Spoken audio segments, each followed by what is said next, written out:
জুলাই সনদ বাস্তবায়নের যে আদেশ জারি করা হয়েছে, এই আদেশের ব্যাখ্যা ক্ষমতাবানরা তাদের মতো করে করতে পারেন,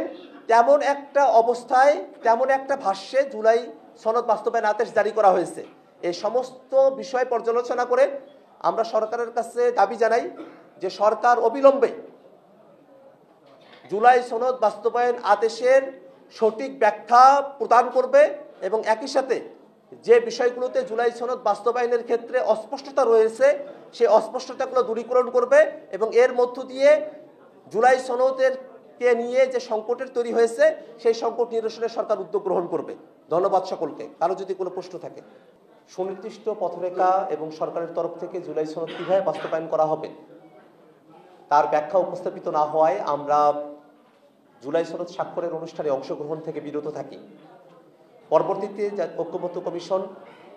সরকারের কাছে জুলাই সনদ বাস্তবায়নের জন্য কিছু প্রস্তাবনা এবং সুপারিশ পেশ করেন। তারপরে অন্তর্বর্তীকালীন সরকার রাজনৈতিক দলগুলোকে আবারও আলাপ আলোচনা করে সিদ্ধান্তে আসার জন্য আহ্বান জানালেও তার জন্য কোনো সুনির্দিষ্ট ফোরাম অবশিষ্ট ছিল না। ইতিমধ্যে ঐক্যমত্য কমিশনের মেয়াদকালও ততদিনে শেষ হয়ে গেছে এবং সরকারের তরফ থেকে ঘোষণা থাকলেও কোনো উদ্যোগ ছিল না এবং রাজনৈতিক দলগুলো তাদের মধ্যকার আলাপ আলোচনা বা বিগত সময়ে যে কথাবার্তাগুলো আমরা বলেছি তার প্রেক্ষিতে জাতীয় নাগরিক পার্টি আমরা জানিয়েছিলাম যে সরকার আসলে এই সনদের বিষয়ে সিদ্ধান্ত গ্রহণকে রাজনৈতিক দলের দিকে ঠেলে দিতে চায়। তারা আসলে নিজেদের জায়গা থেকে দায়িত্বপূর্ণ আচরণ পালন না করে বরং নিজেরা একটা গা সারা মনোভাবের মধ্য দিয়ে সংস্কারের কার্যক্রমকে ডিলে করার মতো একটা পরিস্থিতি সরকারের তরফ থেকে ছিল। এমন প্রেক্ষাপটে সরকার গতকাল জুলাই সনদ বাস্তবায়ন আদেশ তারা জারি করেছেন। সেই জুলাই সনদ বাস্তবায়ন আদেশ পর্যালোচনা করে আমরা এই জুলাই সনদের মধ্যকার অনেকগুলো বিষয়ই আমরা অস্পষ্টতা খেয়াল করেছি। আমরা প্রত্যাশা করেছিলাম যে সরকার জুলাই সনদকে নিয়ে যে সংকট এবং যে অস্পষ্টতার জায়গাগুলো তৈরি হয়েছে সেগুলোকে দূরীকরণ করে অত্যন্ত সুনির্দিষ্টভাবে এবং খুবই ক্লিয়ার কাট ওয়েতে জুলাই সনদ কীভাবে বাস্তবায়ন করা হবে সেই বিষয়গুলোকে জুলাই সনদ বাস্তবায়ন আদেশের মধ্যে তারা উল্লেখ করবেন। কিন্তু পরিতাপের বিষয় হলো জুলাই সনদ আদেশ জারি করা হলেও জুলাই সনদ আদেশের মধ্যে এমন কিছু জায়গায় অস্পষ্টতা রয়ে গেছে যাতে করে জুলাই সনদের আসলে পরিপূর্ণ বাস্তবায়ন সম্ভবপর হবে কিনা তা নিয়ে প্রশ্ন উত্থাপিত হয়। আমরা যদি জুলাই সনদ বাস্তবায়নের জন্য যে আদেশ জারি করা হলো সেখানে আমরা যদি খেয়াল করি তাহলে দেখব গণভোটের যে প্রসঙ্গ সেই গণভোটকে কয়েকটি প্রশ্নে ভাগ করা হয়েছে এবং এই ভাগ করার মধ্য দিয়ে সংস্কারের সমস্ত বিষয়গুলোকে একভাবে না দেখে সংস্কারের পয়েন্টগুলোকে আলাদা আলাদাভাবে এখানে দেখা হয়েছে। কিছু কিছু সংস্কারকে কম গুরুত্বপূর্ণ করা হয়েছে, রাজনৈতিক দলগুলোর বিবেচনাধীন করে ফেলা হয়েছে এবং যে বিষয়গুলোতে গণভোটের কথা বলা হয়েছে সেখানে বলা হয়েছে তত্ত্বাবধায়ক সরকার, নির্বাচন কমিশন এবং অন্যান্য সাংবিধানিক প্রতিষ্ঠানসমূহ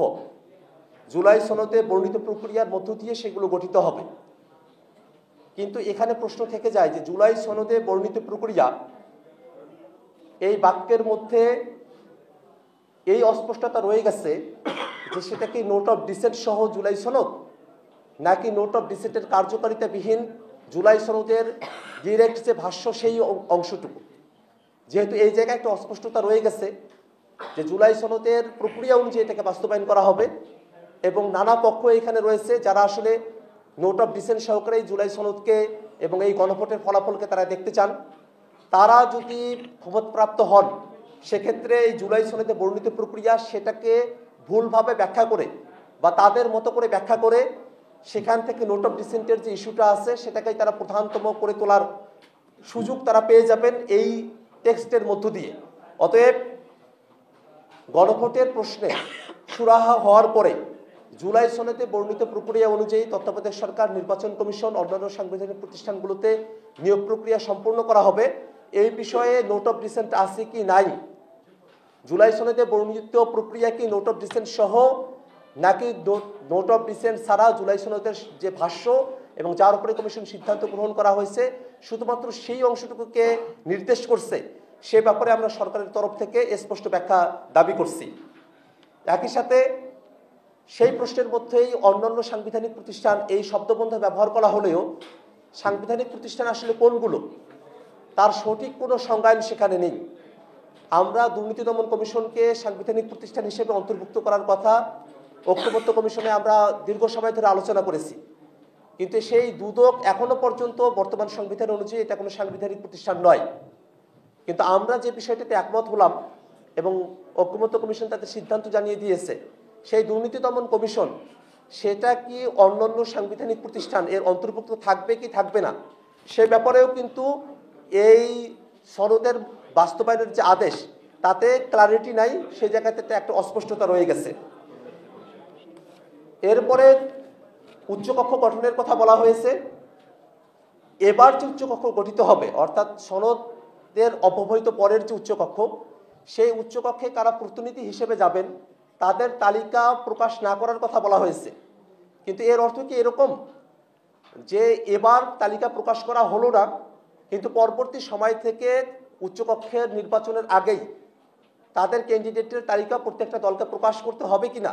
সেই বাধ্যবাধকতার কথাটি এই জুলাই সনদে উপকৃত থেকে গেছে। নারী প্রতিনিধি অন্তত যেন 10% উচ্চকক্ষে মনোনীত হন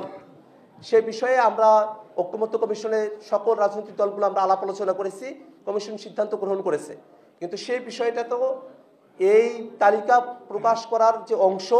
সে জায়গাটাতে উল্লেখ করা হয় নাই। একই সাথে আমরা যখন এই জুলাই সনদের বাস্তবায়নের গণভোটের প্রশ্নের দিকে তাকাই তখন এমন অনেকগুলো বিষয় সেটা রাজনৈতিক দলগুলোর মর্জির উপরে ছেড়ে দেওয়া হয়েছে, অথচ আমরা চেয়েছিলাম সংস্কারকে পরিপূর্ণভাবে বাস্তবায়ন করা হবে। সংবিধানের আর্টিকেল 70 সেটাতে সংশোধনীর ব্যাপারে রাজনৈতিক দলগুলো মোটা থেকে আমরা একমত যে আস্থা ভোট এবং অর্থ বিল ব্যতি রেখে বাকি বিষয়গুলো, কিন্তু বিষয়টা এমনভাবে সেখানে উল্লেখিত হলো যে এই আর্টিকেল 70 সেটা আসলে রাজনৈতিক দলগুলো যারা যেভাবে বলেছেন গণভোটে সিদ্ধান্ত পাশ হলেও তারা তাদের মতো করে করার এখতিয়ার রাখেন। একই ব্যক্তি একাধিক পদে থাকার বিধান অর্থাৎ প্রধানমন্ত্রী একাধিক পদে থাকতে পারবেন কিনা, আন্তর্জাতিক চুক্তিগুলো সংসদ দ্বারা সেটাকে অনুমোদিত হতে হবে কিনা, এমন অনেকগুলো বিষয় রয়েছে যে বিষয়গুলোতে অনেক দলের নোট অফ ডিসেন্ট রয়েছে। কিন্তু সেই নোট অফ ডিসেন্টগুলোকেই প্রধান করে তোলা হয়েছে, যেহেতু বলা হয়েছে রাজনৈতিক দলগুলো তারা তাদের রাজনৈতিক প্রতিশ্রুতি অনুযায়ী সেই সংস্কার পরিকল্পনাগুলো বাস্তবায়ন করবেন।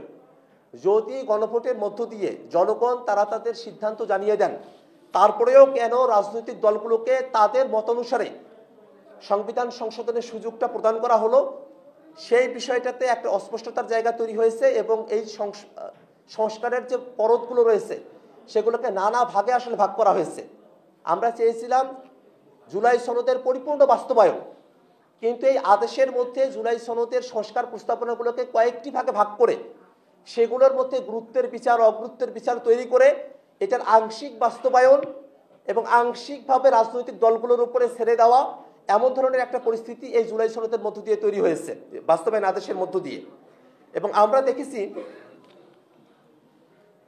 এই জুলাই সনদের বাস্তবায়ন আদেশের মধ্যে যদি গণভোটে পাশ করা জিনিস এবং জুলাই সনদের যে বিষয়গুলোতে আমরা একমত হয়েছি এবং কমিশন সিদ্ধান্ত গ্রহণ করা হয়েছে সেটা যদি সুনির্দিষ্ট সময়ের মধ্যে বাস্তবায়ন করা না হয় সেক্ষেত্রে কি ধরনের ফলাফল তৈরি হবে সে বিষয়টা কিন্তু এই আদেশের মধ্যে উল্লেখ করা হয় নাই। আমরা দেখেছি, আমরা আমাদের দলের তরফ থেকে এর আগেও দাবি জানিয়েছি যে গণভোটের যে ফলাফল সেটা যেন বাধ্যতামূলক থাকে, সেই গণভোটের ফলাফল থেকে যেন কেউ দূরে সরে না আসতে পারে। এর আগে কমিশন যখন সুপারিশ প্রেরণ করেছিলেন কমিশন এই কথা জানিয়েছেন যে যদি পরের সংসদ সুনির্দিষ্ট সময়ের মধ্যে এই সংস্কার প্রস্তাবনাগুলোকে সংবিধানে অন্তর্ভুক্ত করতে ব্যর্থ হয় সেক্ষেত্রে স্বয়ংক্রিয়ভাবে সেগুলো সংবিধানের অংশ হয়ে যাবে। কিন্তু এবার যে আদেশ প্রণয়ন করা হয়েছে সে আদেশের মধ্যে 180 দিনের একটা টাইম ফ্রেম দেওয়া হয়েছে ঠিকই, কিন্তু যদি এই টাইম ফ্রেমের মধ্যে সংস্কারের প্রস্তাবনাগুলোকে পরের সংসদ, যেটাকে সংস্কার পরিষদ বলা হচ্ছে, তারা যদি সংবিধানে অন্তর্ভুক্ত করতে অপারগ হয় বা ব্যর্থ হয় বা তারা যদি অনিচ্ছুক হয় সেক্ষেত্রে সেই সংস্কার প্রস্তাবনাগুলো সেগুলোর ফলাফল কি হবে, সেগুলোকে সংবিধানে অন্তর্ভুক্ত হবে কি হবে না, গৃহীত হবে কি হবে না, সে বিষয়ে এক ধরনের অস্পষ্টতা এখানে রয়ে গেছে। এবং আরও একটা বিষয় যে সামনের যে সংসদ সেটাকে বৃত্ত ক্ষমতা দিয়ে সংবিধান সংস্কার পরিষদ হিসেবে ঘোষণা করা হবে, সেই সংবিধান সংস্কার পরিষদের আওতা কতটুকু সে ব্যাপারে যদিও ৭-এর গ ধারার মধ্যে বলা হয়েছে যে জুলাই সনদ এবং গণভোটের মধ্য দিয়ে যে বিষয়টা অর্জিত হবে তার মধ্য থেকেই সংস্কার পরিষদ কাজ করবেন, কিন্তু এখন সেই ধারাতেও সেটা পজিটিভ ল্যাঙ্গুয়েজে বলা হলেও সেটাকে সীমাবদ্ধ করা হয়নি। এখনও যারা জুলাই সনদের ব্যাপারে নানা ধরনের অস্পষ্টতা রেখে এবং জুলাই সনদকে অকার্যকর করতে চায় তাদের জন্য সেই ধারা থেকে ব্যাখ্যার সুযোগ রয়েছে যে জুলাই সনদ এবং গণভোটের বাইরে থেকেও এই সংস্কার পরিষদ তারা তাদের কার্যক্রম পরিচালনা করতে পারে। সেক্ষেত্রে সংবিধান সংস্কার পরিষদ তারা যে সিম্পল মেজরিটিতে সিদ্ধান্ত গ্রহণ করতে পারবে তা নিয়ে বড় ধরনের সংকট তৈরি হতে পারে। আমরা সকলে এটা জানি যে সংবিধান সংশোধন করতে হলে অন্তত 2/3 মেজরিটির প্রয়োজন হয়। সেক্ষেত্রে এখানে জুলাই সনদ এবং গণভোটের বিষয়গুলোকে সংবিধানে অন্তর্ভুক্ত করার জন্য সংবিধান সংস্কার পরিষদ 2/3 মেজরিটির প্রয়োজন নেই, তারা সিম্পল মেজরিটিতে এটাকে গ্রহণ করতে পারবেন। সেই বিষয়টা যদি শুধুমাত্র জুলাই সনদ এবং গণভোটের মধ্যে সীমাবদ্ধ থাকে তাতে আপত্তির জায়গা থাকে না, কিন্তু তার আওতা যদি সিম্পল মেজরিটিতে সংবিধানে কোনো কিছু অন্তর্ভুক্ত করার আওতা যদি জুলাই সনদ এবং গণভোটের থেকেও বেশি হয়ে যায় সেক্ষেত্রে স্বাভাবিকভাবেই সংবিধান সংশোধনের যে প্রক্রিয়া 2/3 মেজরিটির যে আলাপ সেটাকে ভায়োলেট করে যে দল তারা ক্ষমতায় আসবেন তারা তাদের মতো করে সংবিধানে তাদের ইচ্ছা অনুযায়ী যে কোনো বিষয় অন্তর্ভুক্ত করার তারা সুযোগ পেতে পারেন। এই ধরনের একটা অস্পষ্টতা এই জুলাই সনদ বাস্তবায়নের যে আদেশ তার মধ্যে রয়ে গেছে। সামগ্রিকভাবে আমাদের কাছে মনে হয় জুলাই সনদ বাস্তবায়নের যে আদেশ জারি করা হয়েছে এই আদেশের ব্যাখ্যা ক্ষমতাবানরা তাদের মতো করে করতে পারেন তেমন একটা অবস্থায় তেমন একটা ভাষ্যে জুলাই সনদ বাস্তবায়ন আদেশ জারি করা হয়েছে।